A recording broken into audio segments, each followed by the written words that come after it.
Halo teman-teman semua, assalamualaikum warahmatullahi wabarakatuh. Selamat pagi, jumpa kembali bersama channel Roy Otomotif.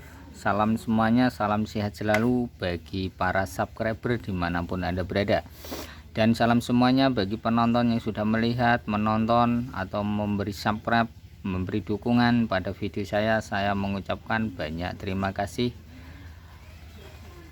Oke ya teman-teman semua, di sini ada Honda GL yang sudah dibentuk CB seperti ini. Oke, di sini ya teman-teman, keluhan pada si pemilik sepeda motor ini adalah pada selip kopling. Bila posisi sepeda motor dimasuk gigi diangkatkan, motornya tidak langsung respon ya, tetapi motornya malah ngeden dulu atau motor malah bengek lebih dahulu. Nah, di sini saya sarankan ya teman-teman semua, pemilik sepeda motor ini berkata, motor saya ini loh mas, tidak bisa langsung jalan bila posisi kopling gigi saya masukkan, saya kopling, tetapi motornya tidak langsung jalan, malah ngeden dulu atau bengek dulu. Itu apa yang harus diganti supaya motor ini bisa kembali normal dan responsif. Nah, saya anjurkan motor bapak ini ya, atau motor Anda itu adalah selip di bagian kampas koplingnya, yang sudah mau minta diganti. Nah, kata pemiliknya bilang harga kampas kopling itu sampai mencapai berapa. Nah, saya berkata kalau kampas kopling itu bertahap, ada yang harga 55.000, ada yang sampai 85.000, ada yang sampai 95.000, ada bahkan sampai ada yang menginjak sampai 200-an. Oke, di sini ya teman-teman, pemilik sepeda motor ini minta diganti yang umumnya saja. Nah, oke, di sini kita langsung saja kita bongkar ya teman-teman di bagian kopling supaya penggantiannya lebih cepat dan bisa digunakan kembali. Oke. Pertama yang kita bongkar adalah di bagian bak kopling ya teman-teman, karena tempatnya ada di bak kopling sini dalam. Oke teman-teman, setelah pelepasan pada baut, kita tinggal membuka koplingnya, bak koplingnya.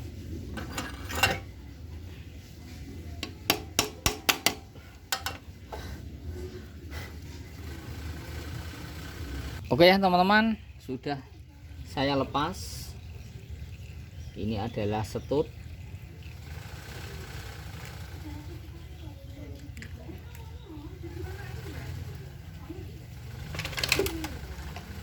Kemudian kita lepas dulu di bagian tempat tabung oli ya.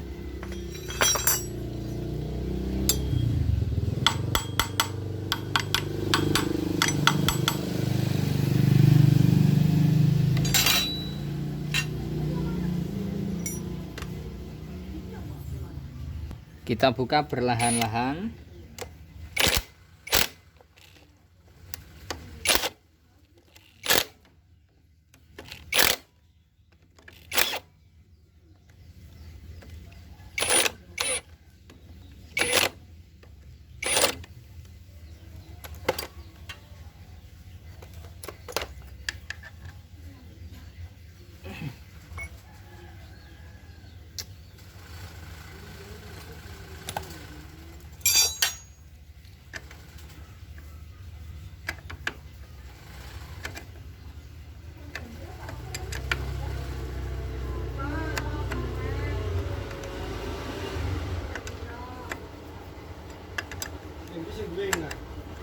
Mulai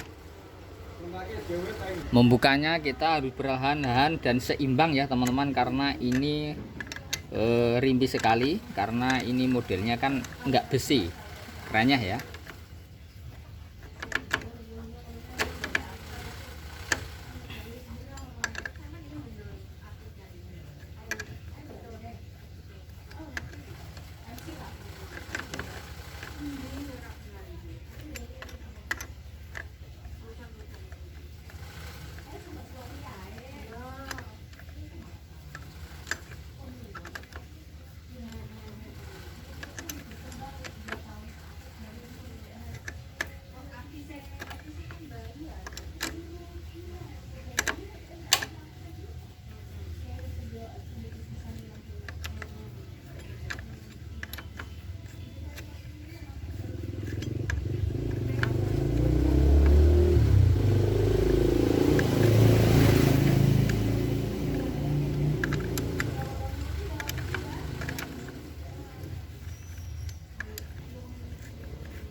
Oke, pernya sudah terlepas, kita tinggal membuka di bagian ini tabung oli ya, kemudian melepas mur ini. Murnya ini sudah mau hancur.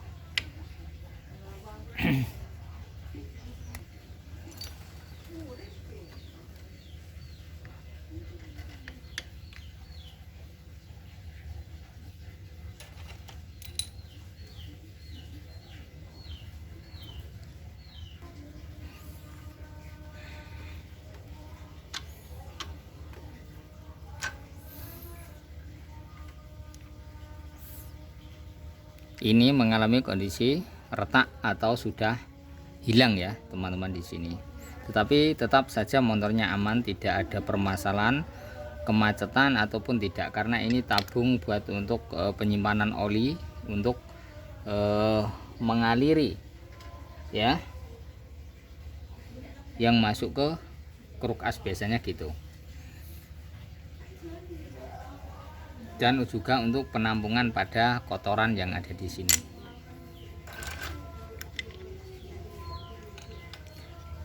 Kita tinggal lepas.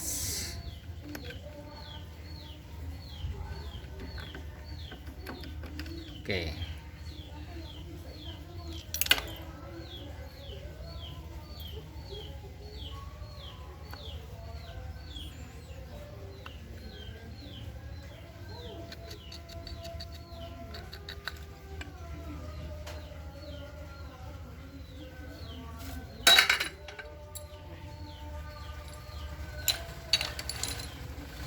Oke teman-teman, kita lihat kampas kopinya ya, ini sangat menipis sekali. Nah, wajar sekali kalau motornya ini slip.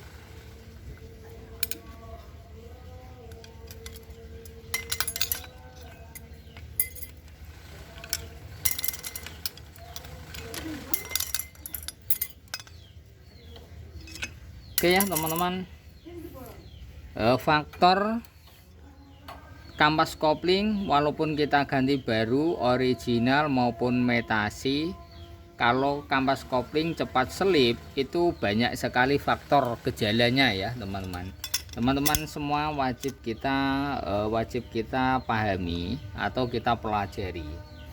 Kenapa sih kampas kopling kok cepat habis? Biasanya 1 bulan 2 bulan sudah penggantian pada kampas baru. Nah di sini ya teman-teman, setahu saya kampas kopling yang metasi, non metasi, yang racing atau non racing, biasanya kalau kita pasang kok tiba-tiba baru 1 bulan 2 bulan kampas kopling sudah tidak respon lagi. Faktor gejala biasanya ya teman-teman, kita tidak pernah ganti oli ya, ganti waktu saat penggantian oli kita terlalu telat sehingga oli sangat menghitam sekali dan sudah tidak ada pelumasnya. Itu juga bisa mengakibatkan kampas kopling akan cepat habis. Dan juga saat kita pengendara ya menggunakan sepeda motor kita, saat kita mau pindah saatnya pindah gigi ya, kita tidak pernah